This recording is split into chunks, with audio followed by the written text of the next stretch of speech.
السلام علیکم ویورز، میرا نام عطاء الرحمان اور آپ دیکھ رہے ہیں عطاء بخاری یوٹیوب چینل۔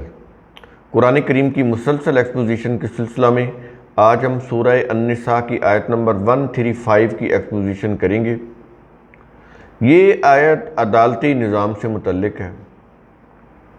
ہمارے ہاں یعنی یوں کہہ لیں کہ مسلم معاشروں میں یا مسلم کنٹریز کے اندر سب سے زیادہ بے انصافی ہے اور سب سے زیادہ جھوٹی گواہیاں ان عدالتوں کے اندر دی جاتی ہیں۔ پروفیشنل گواہ مل جاتے ہیں آپ کو، جھوٹے گواہ۔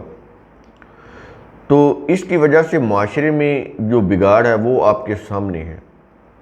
کسی کو انصاف نہیں ملتا، لوگوں کی زندگیاں ختم ہو جاتی ہیں لیکن انصاف نہیں ملتا۔ پیشی پر پیشی، جھوٹی گواہیاں، جھوٹے مقدمے، اور اس کے اندر پھر انسانوں کا نہ جانے کتنا پیسہ، کتنی عمر، وقت صرف ہو جاتے ہیں اور انصاف نہیں ملتا۔ تو اس سے انسانی معاشرہ کس قدر تباہی کی لپیٹ میں آ جاتا ہے، اس کے لیے کسی اور ملک جانے کی ضرورت نہیں ہے۔ پاکستان میں ہی دیکھ لیں کہ کیا حالات ہو گئے اس قوم کے۔ یہی جھوٹے مقدمے حکومتی یا ریاستی سطح کے اوپر آپ یہ دیکھیں کہ حکومتوں کے سیاسی انتقام پر مبنی جھوٹے کیسز، سیاسی انتقام کا نشانہ بنانے کے لیے باقاعدہ ادارے بنائے ہوئے ہیں احتساب کے نام پر۔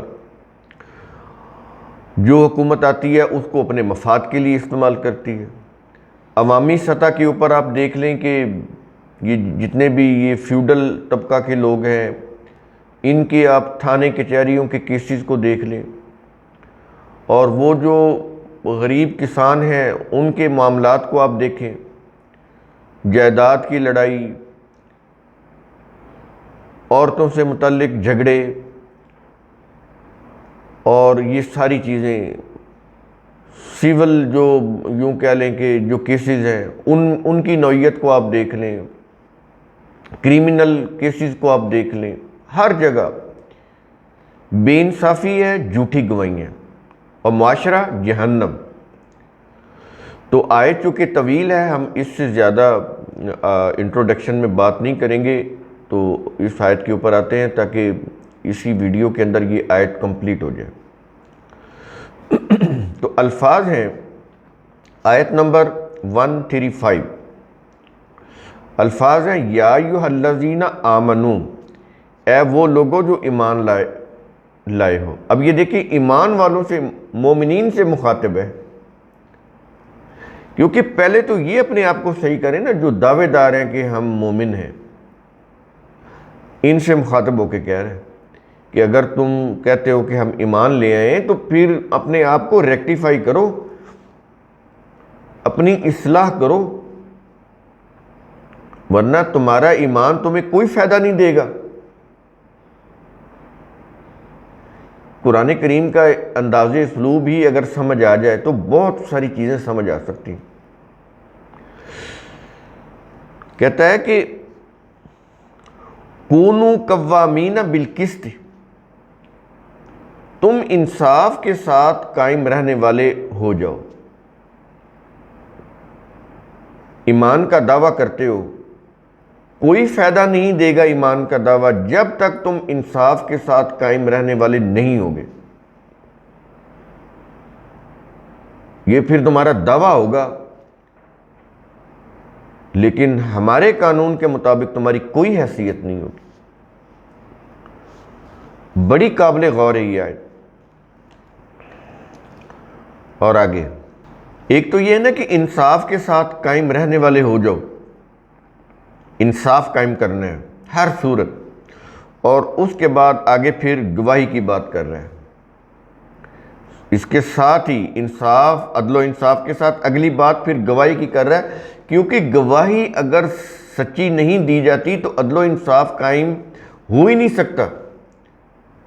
ایک عدالت کا جو جج ہے یا جو مجسٹریٹ ہے، وہ خود تو چیزیں نہیں دیکھ رہا ہوتا، وہ تو فیکٹ اینڈ فگر پہ ہی ہے، اس نے گواہیوں کے اوپر فیصلہ دینا ہوتا ہے۔ تو اگر گواہی جھوٹی ہوگی تو اس سے عدالت کا جو جج ہے یا مجسٹریٹ ہے اس کا فیصلہ بھی غلط ہوگا، کیونکہ وہ خود آئی وٹنس نہیں ہے۔ جو بھی واقعہ عدالت میں پیش ہو رہا ہے، جو بھی مقدمہ، اس کا آئی وٹنس نہیں ہے وہ، اس نے تو شہادتوں پہ یا گواہوں کے بیانات کے اوپر فیصلہ دینا ہے نا۔ تو اس لیے انصاف کا جو قیام ہے، عدل و انصاف کا، وہ سچی گواہی کے بغیر ممکن نہیں۔ اب دیکھیں قرآن کے یہ الفاظ، ان کے اندر کتنی کوہیرنس، کتنی مطابقت ہے، کڑی سے کڑی ملتی چلی جا رہی ہے۔ تو اس لیے آگے کہتا ہے کہ شہداء للہ، اللہ کے لیے گواہی دینے والے، یعنی سچی گواہی دینے والے ہو جاؤ۔ اگر انصاف چاہتے ہو، عدل و انصاف چاہتے ہو، ایک تو یہ ہے نا کہ جماعت مومنین سے مخاطب ہو کر کہہ رہا ہے کہ انصاف قائم کرنے والے ہو جاؤ، اور ساتھ ہی یہ کہہ رہا ہے کہ سچی گواہی دینے والے ہو جاؤ، اس کے بغیر تم عدل و انصاف قائم کرنے والے نہیں بن سکتے۔ اور آگے کہتا ہے کہ وَلَوْ عَلَىٰ أَنفُسِكُمْ، اگرچہ وہ گواہی خود تمہارے خلاف ہو، یہ انفسکم ہے، تمہاری اپنی ذات، اپنی پرسنالٹی کے بھی خلاف ہو، تو کہتا ہے ٹھیک ہے، دو، گواہی سچی دینی ہے، وقتی طور پر نقصان ہوگا، ٹھیک ہے، لیکن تم بڑی تباہی سے بچ جاؤ گے۔ اب یہ دیکھیں عدل و انصاف کا قیام، اور اس کی بیس کیا ہے؟ شہادت، گواہی، وہ چاہے انسان کی اپنی ذات کے بھی خلاف ہو، اپنے مفاد کے بھی خلاف ہو، گواہی سچی دینی ہے۔ اور آگے کہہ رہے ہیں، کہتا ہے کہ اول والدین، یا والدین پر، یعنی تمہارے ماں باپ کے خلاف ہو وہ گواہی، تو ٹھیک ہے، دو، گواہی سچی دینی ہے، تمہارے اپنے خلاف ہو یا تمہارے ماں باپ کے خلاف ہو۔ یہ اتنی اہمیت ہے گواہی کی، سچی گواہی کی۔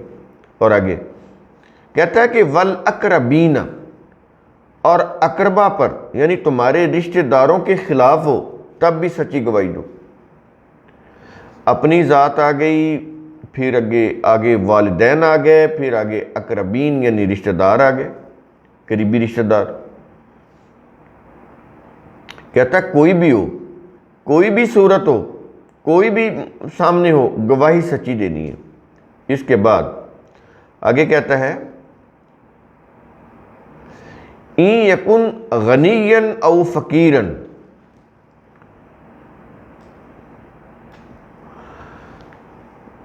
اگر کوئی مالدار ہو یا فقیر، تم ان میں کوئی امتیاز نہ کرو، کسی قسم کا فرق نہیں کرنا، مالدار ہو یا فقیر۔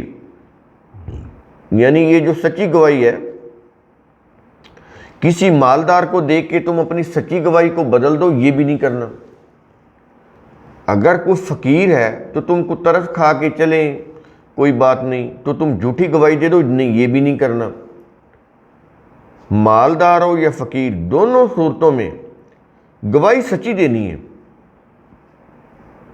کوئی امتیاز نہیں برتنا۔ اور آگے کہتا ہے فَاللَّهُ اولا بہما، پس اللہ ان دونوں کے ساتھ زیادہ خیر خواہ ہے۔ کہہ یہ رہا ہے کہ تم ان کی خیر خواہی میں، اگر کوئی مالدار ہے تو ان کی خیر خواہی میں، یا کوئی فقیر ہے تو ان کی خیر خواہی میں تم کوئی جھوٹی گواہی دینے لگ جاؤ، تو کہتا ہے کہ ایسا نہ کرنا۔ اور آگے سمجھانے کے لیے کہہ رہا ہے کہ اللہ ان دونوں کے ساتھ زیادہ خیر خواہ ہے، تم زیادہ خیر خواہ نہیں جو ان کے لیے سچی گواہی چھوڑ کر جھوٹی گواہی دینے لگ جاؤ، تو تم کوئی زیادہ خیر خواہ نہیں ہو، اللہ زیادہ خیر خواہ ہے۔ اس کے قوانین جو ہیں انہی کے اندر خیر خواہی ہے تمہاری، تم اپنی طرف سے خیر خواہی کے جذبات پیدا نہ کر لو کسی مالدار کے ساتھ یا کسی فقیر کے ساتھ اپنی کسی ذاتی سوچ کی بنا پر۔ وہاں پر بھی اللہ کے قوانین عدل و انصاف پر مبنی جو چیزیں ان فیکٹ کو سامنے رکھو اور صحیح گواہی دو۔ اور آگے کہتا ہے فَلَا تَتَّبِعُوا الْهَوَىٰ، تو تم دلی خواہش یا ذاتی میلان کی پیروی نہ کرو۔ یہ دلوں کے اندر ایک ٹینڈنسی یا رجحان پیدا ہوتا ہے نا، میلان، تو کہتا ہے اس کی پیروی نہیں کرنی۔ ہوائے نفس، اپنی ذاتی خواہشات، اس کی پیروی نہیں کرنی۔ اللہ کے قانون کو دیکھنا ہے، عدل و انصاف کو سامنے رکھنا ہے اور سچی گواہی دینی۔ دل میں تو بہت سارے چیزیں آ جائیں گی کہ یہ یوں نہیں یوں کر لیں، اور پھر جو انسانوں کے اندر یہ بھی تو ہے نا کہ وہ اپنے مفاد کے لیے بہت ساری جسٹیفیکیشن، جواز وہ بھی تراش لیتے ہیں کہ میں نے تو اس لیے یہ کیا تھا، یعنی میں نے تو کوئی غلطی نہیں کی، میں نے تو یہ جو جھوٹی گواہی دی ہے نا وہ تو اس وجہ سے دی تھی، اگر میں وہاں پر کوئی سچی بات کر دیتا تو وہ تو یہ ہو جاتا، وہ تو اس طرح سے کام بگڑ جاتا۔ کہتے نہیں، یعنی انسان اپنے اندر سے جسٹیفیکیشن بنا لیتا ہے، جواز بنا لیتا ہے۔ قرآن کریم اس کے رد میں یہ بات کر رہا ہے کہ تم دلی خواہش یا ذاتی میلان کی پیروی نہ کرو۔ پیروی کس کی کرنی ہے؟ اتباع اللہ کے قانون کا، اپنی ذاتی میلان کا اتباع نہیں کرنا۔ اور آگے کہہ رہا ہے کہ انتا دلو، یہ کہ تم انصاف کرو۔ یہ اسی وقت ہو سکتا ہے کہ جب تم یہ جو اندر جو خواہشات ہیں ان کی اتباع نہ کرو۔ اگر ان کی اتباع کرو گے تو پھر عدل نہیں ہو سکے گا۔ ذاتی پسند ناپسند، اپنی کچھ ترجیحات قائم کر لینا، کوئی جواز یعنی جسٹیفیکیشن بنا لینا اور اس کی روح سے جھوٹی گواہی دینا، تو پھر انصاف تو قائم نہیں ہوگا، تم انصاف قائم کرنے والے نہیں ہوگے۔ جھوٹی گواہی سے وہ کسی بھی یعنی بظاہر وہ نیک ارادے سے ہی کیوں نہ ہو جھوٹی گواہی، تو کہتا ہے انصاف پھر قائم نہیں ہوگا، تم انصاف قائم کرنے والے نہیں ہوگے۔ تو ہر صورت میں عدل قائم کرنا ہے، اور عدل کے لیے سچی گواہی دینا ضروری ہے، جھوٹی گواہی سے پرہیز ضروری ہے، جھوٹی گواہی سے بچنا ہے۔ اور یہ کچھ کہنے کے بعد آگے کہہ رہا ہے وَإِن تَلْوُوا، اور اگر تم گواہی میں کوئی پیچ دار بات یا تحریف کرو گے، ٹیمپرنگ، بات کو کچھ کا کچھ بنا کر پیش کرو گے، وہ دیتے ہیں نا بات میں کوئی ٹویسٹ دے دیتے ہیں، بات کو گھما دیتے ہیں، بات کو پھیر دیتے ہیں، اس کے اندر کوئی تحریف یا ٹیمپرنگ کر دیتے ہیں، اور اس سے پھر بات کچھ کی کچھ ہو جاتی ہے۔ یہ ہوتا ہے عدالتوں کے اندر، وکیل سکھاتے ہیں، وہ جو لائرز ہوتے ہیں نا وہ سکھاتے ہیں کہ یوں بیان، یہ بیان ایسے دینا ہے، وہ سکھا کر وہ جو گواہ ہوتے ہیں عدالتوں میں لے کر جاتے ہیں۔ یہاں تک یہ چیزیں پروفیشنل سطح کے اوپر آ گئی، اور پھر اس سے جو تباہی ہے معاشرے کے اندر وہ آپ کے سامنے ہے۔ تو کہتا ہے کہ اگر تم گواہی میں کوئی پیچ دار بات یا تحریف کرو گے، اور دوسری چیز آگے کہتا ہے کہ او تعرضوا، یا سچی گواہی دینے سے منہ پھیرو گے۔ یہ اعراض ہوتا ہے منہ پھیرنا، سچی گواہی سے منہ پھیرو گے تو پھر کیا ہے؟ آگے کہہ رہے ہیں، کہتا ہے کہ فَإِنَّ اللَّهَ كَانَ بِمَا تَعْمَلُونَ خَبِيرًا، تو بلا شبہ اللہ اس سے باخبر ہے جو تم کرتے ہو۔ یہ نہیں کہ اللہ کا قانون مکافات، اس سے تم چھپ جاؤ، تمہاری یہ جتنی بھی گواہی کے اندر پیچدار باتیں اور تحریف کی چیزیں اور سچی گواہی سے جو منہ پھیرنا ہے، یہ تم اس کو چھپا لو، ایسا ممکن نہیں ہے۔ اس کا نتیجہ تمہیں بھگتنا پڑے گا، تباہ کن، ذلت آمیز، رسوا کن نتیجہ بھگتنا پڑے گا، اس دنیا میں بھی اور آخرت میں۔ وہ تو پھر پرماننٹ نتیجہ بھگتنا پڑے گا، پرماننٹلی۔ وہ ذلت، رسوائی اور جہنم کا عذاب تو پھر کم ہی نہیں ہوگا، نہ ختم ہوگا، ہمیشہ کے لیے۔ تو یہ بڑی اہم آیت ہے آج کے اس دور میں، جس میں دن رات جھوٹی قسمیں، جھوٹیاں گواہیاں چل رہی ہیں، دی جا رہی ہیں، بات بات پر جھوٹی قسم اور عدالتوں کے اندر جھوٹی قسمیں اور جھوٹی گواہیاں، اور پھر کہتے ہیں کہ انصاف نہیں ہے، عدل نہیں۔ جو کیسے ہوگا جب جھوٹی گواہی دی جا رہی ہے؟ وہ کہتا ہے کہ والدین کے خلاف گواہی ہے تو دو، قریبی رشتہ داروں کے خلاف بھی ہے تو دو، خود تمہاری اپنی ذات کے خلاف بھی گواہی جا رہی ہے، ان کے خلاف جا رہی ہے، تو جھوٹی گواہی نہیں دینی، صحیح سچی گواہی دینی۔ قرآن کریم کا اصول ثم تتفکروا، اس کی روح سے آپ خود بھی سوچا کریں، سمجھا کریں، غور و فکر کیا کریں۔ شکریہ۔